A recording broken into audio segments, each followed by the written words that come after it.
If there's one thing we've learned about business and life, it's that people are the X factor. They constantly surprise us, both in amazing ways and not so much. We're Ben and Syya, and welcome to the Gnaw on This Business Bites podcast. This show is all about real life things we all deal with every day, how they relate to business, and how to make some sense out of our daily chaos. Welcome to the show.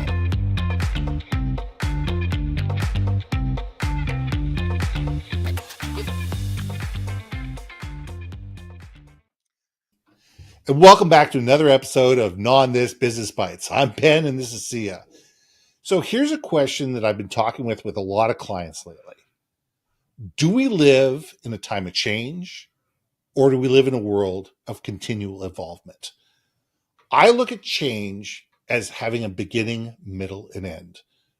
You go through a change process. You create a new program. You put some new software in play. You build a new process. You build a new plant. You move, whatever. It's change. You have the pre-planning process. You go through the change. You have post-planning, change. You've been through it. Everybody celebrates. You move on. Life is better. Great. But mostly in today's world, we're evolving.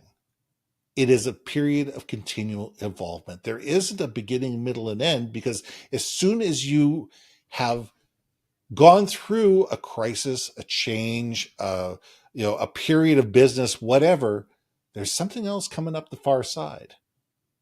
And there's something else tapping you on the shoulder that says, hey, I'm next.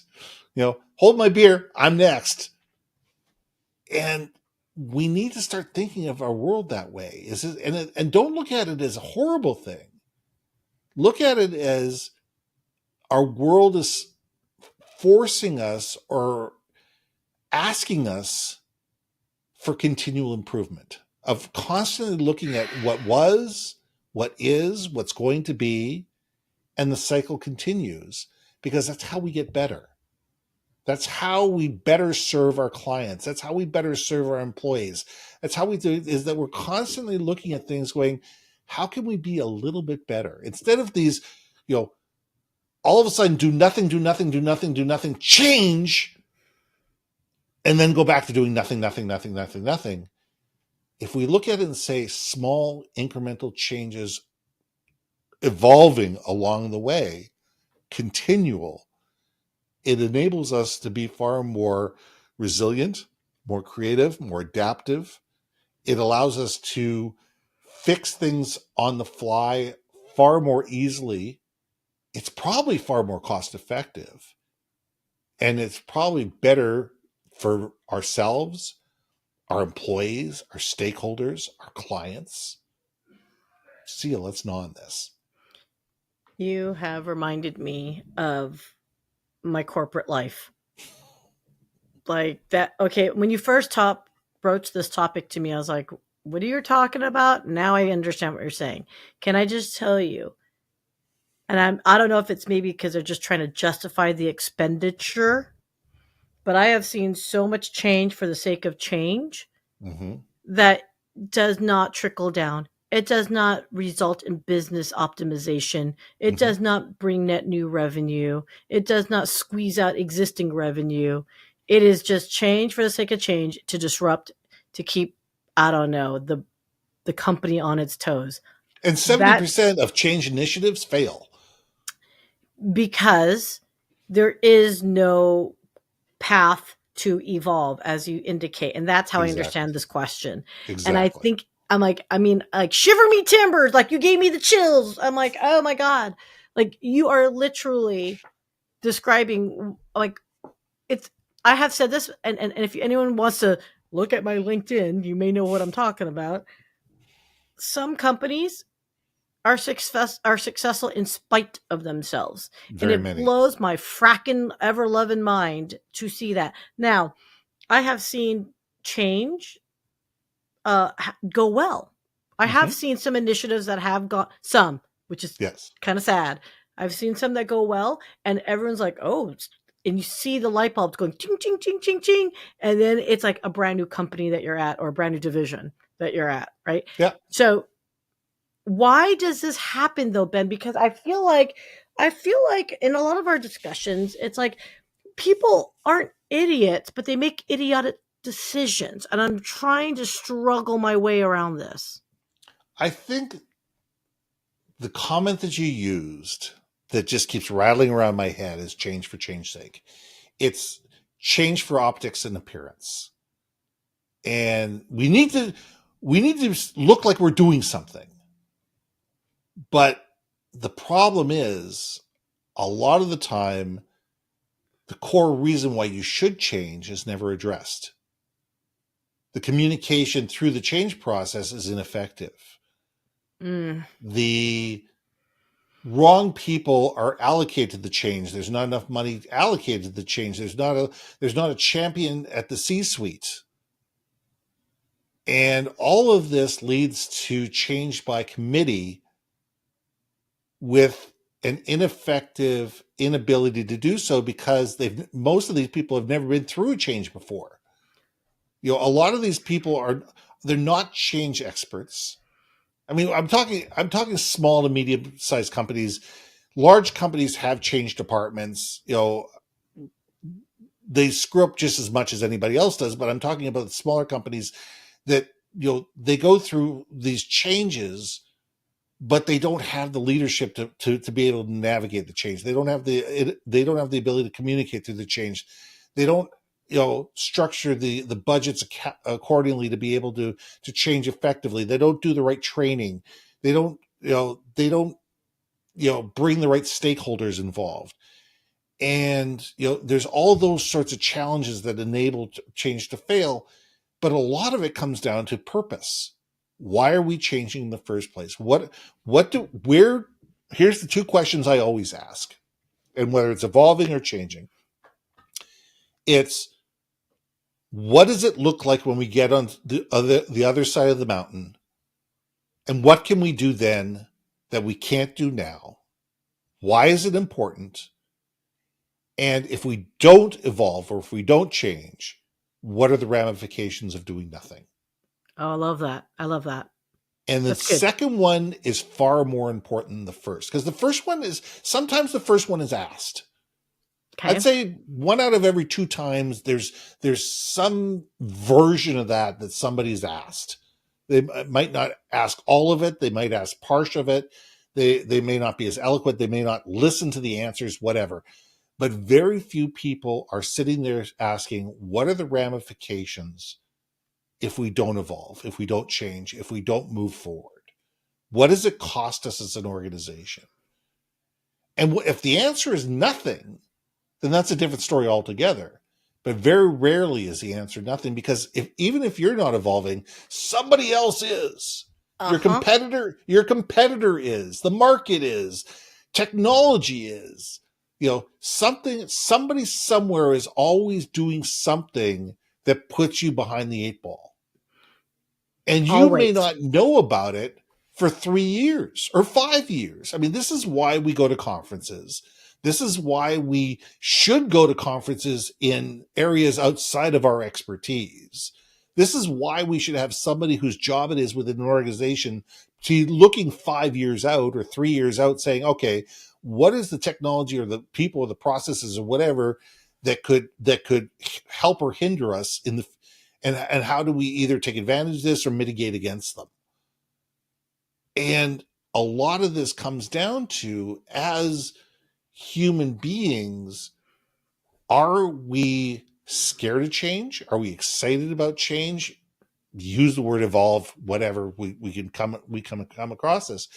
But as we morph, are we putting the systems, the processes, the people in place to be able to do this successfully? Because it's scary for most people. Most people are terrified of this because they don't know how it's going to affect them.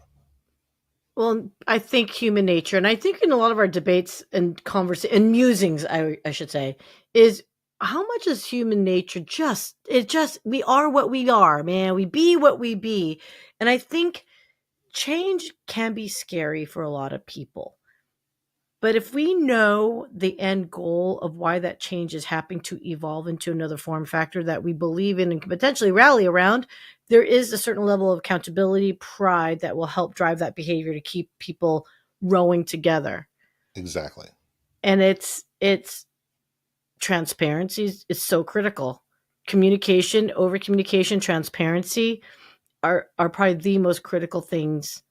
No smoke and mirrors, no BS of what's in it for you. It's truly, here's what's going to be in it for all of us. Yeah. And yeah, there's going to be some component of what's in it for you. There has to be somehow. Sometimes it's you get paid. You know what I mean? And sometimes it's asking the hard questions, and sometimes it's making the hard statements. Yeah. Yeah. Yeah. You know, sometimes it says, you know what, we're going to be integrating this new robotic process into our workflow, and unfortunately, these 30 people either are going to have to be retrained, or they're going to have to be let go, and we're going to have to hire somebody with that skill set. And I think that's that. Yep. Which and I think terrifies people. And I do think, like we talked about in a previous, is sometimes you have to know when to move on. Mm-hmm. Because if you're not doing something, you're really not on board, you're really hating everything around you, questioning and I'm so guilty. I'm anti-authoritarian, dude. I question everything. I am unhireable. I know it because I will call it out. Before I used to hold it in. Now I'm like, well, that doesn't make any sense. Like, I don't know how good that would be because my tone may not be all that good. But that being said, that's a different issue. I do think though that if you, again, I think people just tell me what you think on this is, do you think corporate entities, even small businesses, change for the sake of change because it seems to be the trendy thing to do? Or do you really believe that there is an opportunity to evolve through that change? And if so, how do you see yourself playing a role in that? I would love to see that in comments because I would love to see that in the comments. Right? I mean, my answer to that is both. There is change for the sake of change. Absolutely, there is change because knee-jerk reaction says we have to do something. So we're going to do something, and we're not going to really think through it. We're just going to, throw some money at this, and we're going to make it out. We did a survey of the employees. The employees said that they were unhappy, so we're going to make a change. We didn't ask them why they were unhappy. We didn't ask them how they're unhappy. We didn't ask them what they felt or what was causing the unhappiness. We just heard that they were unhappy. So we're going to instigate this new program. Yeah. And and 9 times out of 10, that's going to fail. Mm-hmm. But if we're constantly asking the hard questions and we're listening and we're willing to accept the hard answers, we're going to make those incremental changes along the way and evolve in a way that is going to be best for the vast majority of people. If you want to make everybody happy, sell ice cream.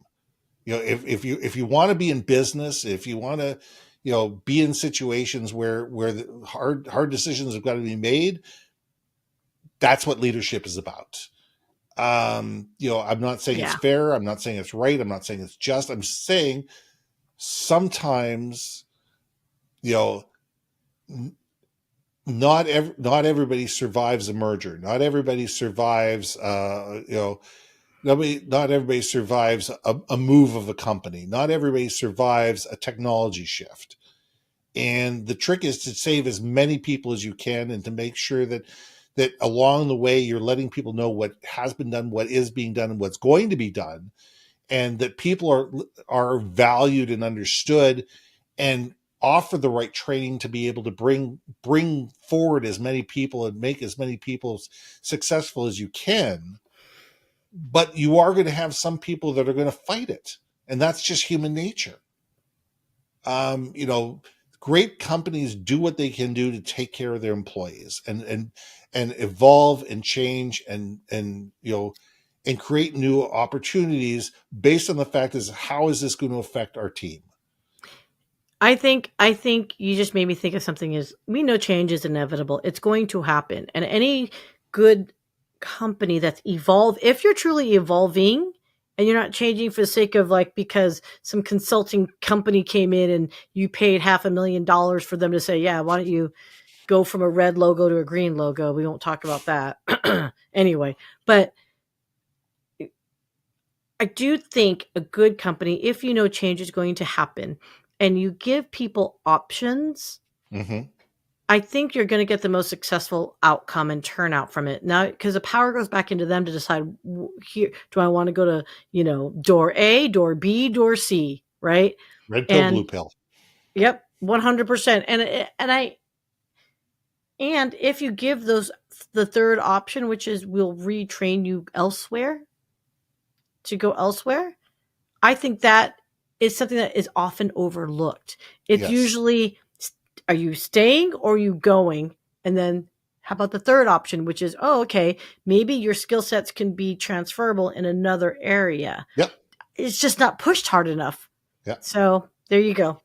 I agree. So let's leave it there. I mean, we need to take a look and sit there and say, the world is evolving whether we like it or not.